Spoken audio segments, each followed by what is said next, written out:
Atenção! Começa agora uma teleaula de Biologia do Ensino Médio. Você vai assistir a teleaula de número 28. Bons estudos!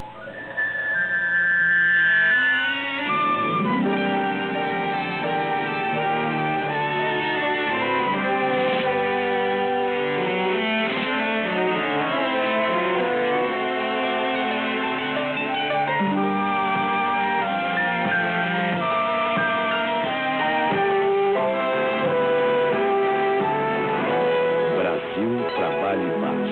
De mãos dadas é mais fácil.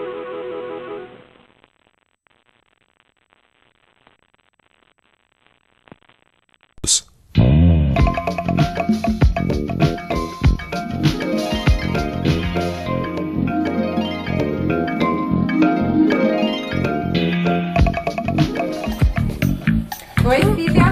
Olha, mãe, como a minha plantinha cresceu. Ai, tá linda, filha. Aproveita, rega também o meu vasinho, tá bom? Tá bom. Mas olha, mãe, como a sua tá feinha, coitada. Ai, que coisa. Mas como é que a minha pode estar tão bonita e a sua tá tão feinha, michuruca? Eu acho que é porque ela ficou aqui nesse canto com menos luz. Mas o que a luz tem a ver com isso? Isso é o que nós vamos ver na nossa teleaula de hoje. Por que as plantas precisam de luz? Nessa teleaula você vai aprender como a planta utiliza a energia da luz para realizar a fotossíntese. Vai ver que reações químicas ela realiza para produzir seu próprio alimento e conhecer a importância das substâncias produzidas pelas plantas para todos os seres vivos.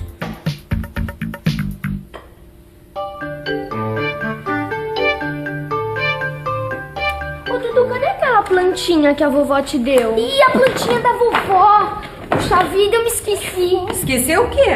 É que eu tava jogando bola, mãe. Aí eu escondi ela aqui atrás pra ela não quebrar. Ai, Dudu, olha só como é que ficou, meu filho. Mas, mãe, a terra tá molhada. O que será que aconteceu? Aconteceu que a planta ficou sem luz. E sem luz ela não consegue realizar a fotossíntese. Lembra que a gente já viu o que é fotossíntese? A fotossíntese é um processo pelo qual a planta produz o seu próprio alimento a partir da energia luminosa. Quer dizer, a planta utiliza a energia da luz para formar oxigênio e glicose. A fotossíntese é um conjunto de reações químicas. Na presença da luz, o gás carbônico e a água passam por uma série de reações até se transformarem em oxigênio e glicose. Sem a presença da luz, todas essas reações químicas seriam impossíveis. Luz! Eu vou fazer fotossíntese pra ver se eu cresço mais depressa, né? Demorando muito. Cresce.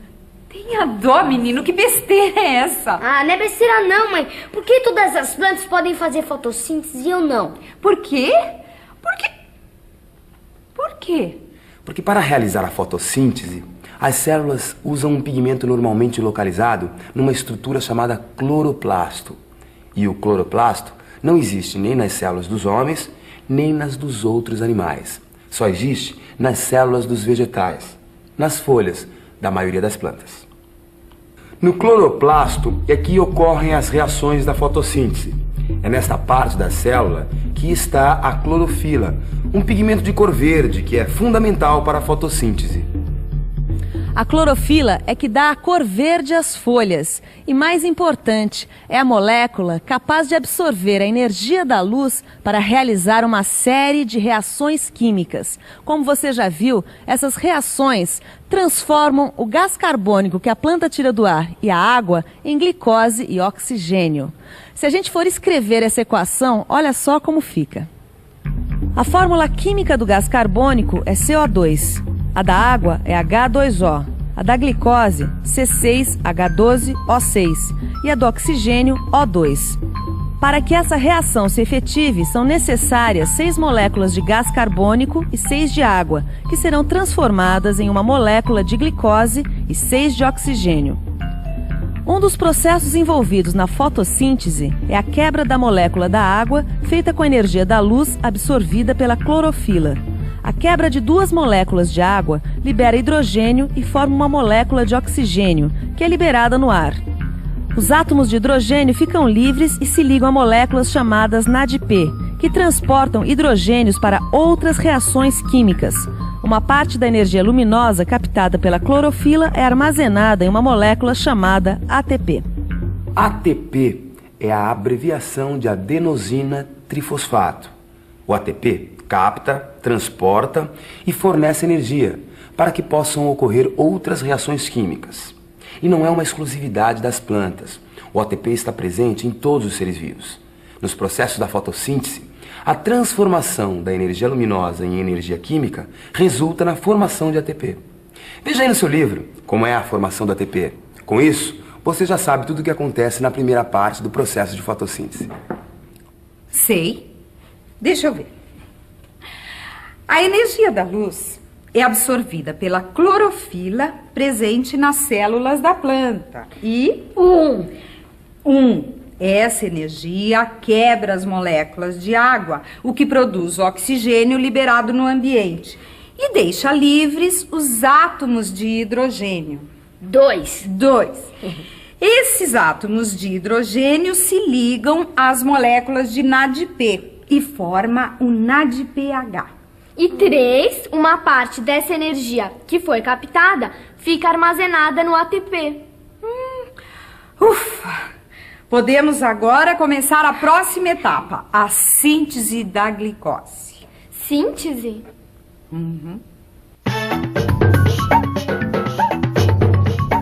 Síntese, formação de uma molécula a partir da ligação de átomos ou outras moléculas mais simples. A síntese da glicose quer dizer a ligação dos átomos que fazem parte da molécula da glicose. Como você sabe, a glicose é o alimento que a própria planta produz. Você conhece também que átomos a molécula da glicose tem. Lembra disso? 6 átomos de carbono, 12 de hidrogênio e 6 de oxigênio. Quer dizer que a glicose será formada a partir das moléculas de gás carbônico que a planta tira do ar e do hidrogênio transportado pelo NADPH. O ATP fornecerá a energia necessária para que sejam feitas as ligações entre os átomos que formam a glicose. A síntese da glicose já é a segunda parte do processo de fotossíntese e pode ocorrer no escuro. Já a luz é fundamental para o começo do processo. É graças à captação da luz que se realizam as reações químicas que produzem a glicose. Tanto a luz como a água, a concentração de gás carbônico no ar e a temperatura são fatores ambientais que interferem no processo de fotossíntese, aumentando ou diminuindo a quantidade de glicose produzida. Esses fatores ambientais são conhecidos como fatores limitantes. O nível de intensidade luminosa, por exemplo, interfere no rendimento da fotossíntese. Já que a plantinha precisa de bastante luz para fazer a fotossíntese, eu também vou colocar muita luz nela. O efeito da intensidade de luz na fotossíntese já foi medido. E o resultado é que quanto maior a intensidade luminosa, mais eficientes serão as reações da fotossíntese. Mas tem um limite a partir do qual o rendimento da fotossíntese se estabiliza. E isso foi comprovado por um pesquisador que mediu em 9 intensidades luminosas diferentes a quantidade de oxigênio liberado pela planta por minuto. A experiência mostrou que durante os períodos de pouca luz, a planta não produzia oxigênio. Quando aumentava a intensidade da luz, o volume de oxigênio liberado pela planta ia aumentando, até um ponto em que ficava constante. Não é só a produção de oxigênio que cresce com o aumento da intensidade luminosa. A planta também consome mais gás carbônico do ar. No escuro, não há fotossíntese. A planta não produz oxigênio nem consome gás carbônico, mas vai continuar respirando, agora consumindo oxigênio do ar e liberando o gás carbônico. Mas ao contrário do que muita gente pensa, isso não é um perigo para nós. A velha história que ter plantas no quarto à noite faz mal não é verdadeira, porque a quantidade de oxigênio que a planta consome no escuro é muito pequena. A luz é essencial para a fotossíntese, ou seja, para que a planta produza glicose. Vamos ver como a planta consegue isso. A energia da luz é captada pela clorofila. Quebra a molécula da água, libera oxigênio e deixa livres os átomos de hidrogênio. O hidrogênio liga-se ao NADP e é levado para reagir com o gás carbônico. A reação se realiza com energia transportada pelo ATP. Dessa reação química resulta a glicose. Mas afinal, o que a planta faz com essa glicose? Bom, para começar, usa como fonte de energia. A glicose é quebrada na respiração para fornecer energia para o funcionamento do organismo. A gente pode comparar a proteína, os lipídios e a celulose com os tijolos usados para levantar um muro, pois eles formam a estrutura das células que se originam durante o crescimento da planta. A glicose também é armazenada em forma de amido. Sem a glicose, seria impossível a planta sobreviver, crescer e se reproduzir. Por tudo isso que a fotossíntese é fundamental. Ô mãe, a glicose é a comida da plantinha? É, Dudu. É a fonte de alimento da planta, que ela mesma produz através da fotossíntese. Mas a gente também não precisa da glicose, mãe? Claro que sim, filha. E precisamos também do oxigênio que a planta produz. Esse oxigênio é o que a gente respira. Tá, o oxigênio a gente respira.